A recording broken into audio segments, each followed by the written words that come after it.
think it's we mainly do like outerwear, like puffers, jackets. So something you'll wear on the outside for the fall, winter, and spring season. That's our specialty. So, and in the past, let's say 10 years, people are really starting to looking into Southeast Asia and other places because this industry, it's like a race to the bottom. We we survive it in a way to do more premium brands that require are more demanding in terms of lead time, product workmanship, material, and low volumes. So that's where we sit in. We don't compete on the lower end of the price conscious fast fashion market. That's really it's too hard to compete in that because everybody wants low prices, and in that area you just keep on like moving from Southeast Asia, then to like Bangladesh, and then to Ethiopia, and so on. It's just like no end to it, pretty much. It's challenging. It's the reason is because garment industry is it's a very basic industry, but it employs a lot of people. So it really can help a country economy to grow from agrarian society into basic industrial society. So manufacturing, especially garment manufacturing, is always a good area for that. And as the country growing and getting more wealthier, people getting more income, that means the cost is higher. There's only so much you can do on that productivity side, because making garments, making clothes, or if you look at the clothes outside, around you, shirts, pants, these are quite basics. You can use a lot of automations on it. But if you're doing something very fancy, dresses and so on, there's not much standardization. So meaning you cannot really use a lot of machines to really help you to lower the productivity, increase the productivity. So the cost is always come to an issue. So that's why people always move to lower cost countries.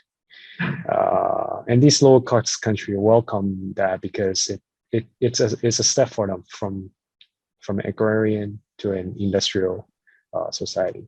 It's a good stepping stone. But I think being China, we still have some advantage. We're quicker. Our productivity is still strong. Yes, our labor cost is high, but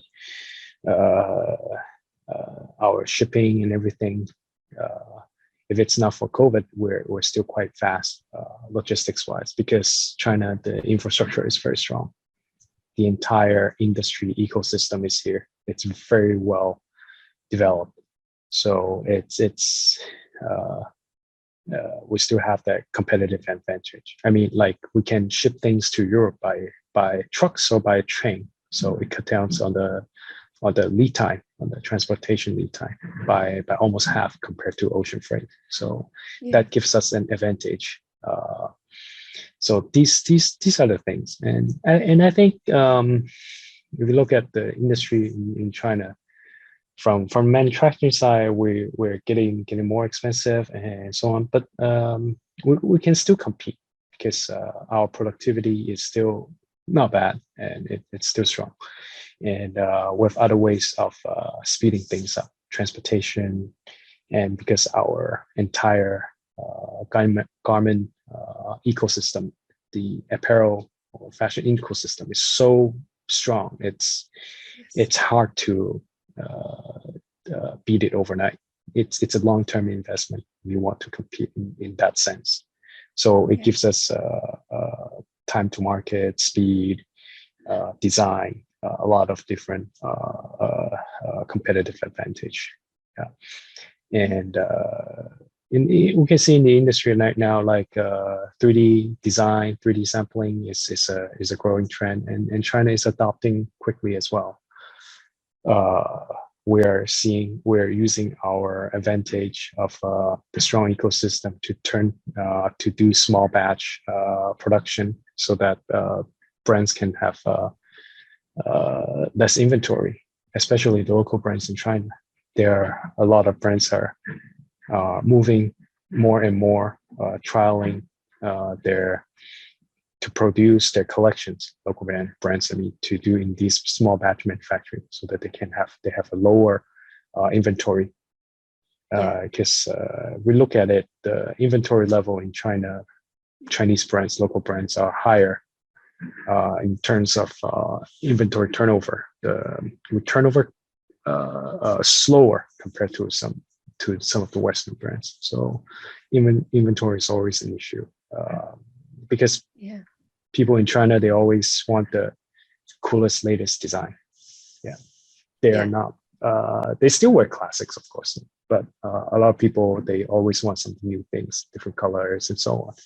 Otherwise, they'll find things boring. So because of this kind of market demand, so small batch manufacturing and so on, it really helps. And I think this industry in China will keep evolving. I mean, it will still grow, but it will grow in a smarter way. Like sustainability has been one of the hottest topic for a lot of brands in China, not just fashion brands, but also other consumer brands in the past 2-3 years. So we're seeing that trend is picking up very, very fast.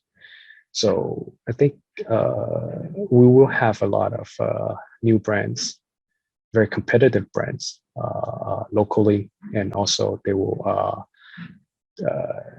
expand to other parts of the world as well.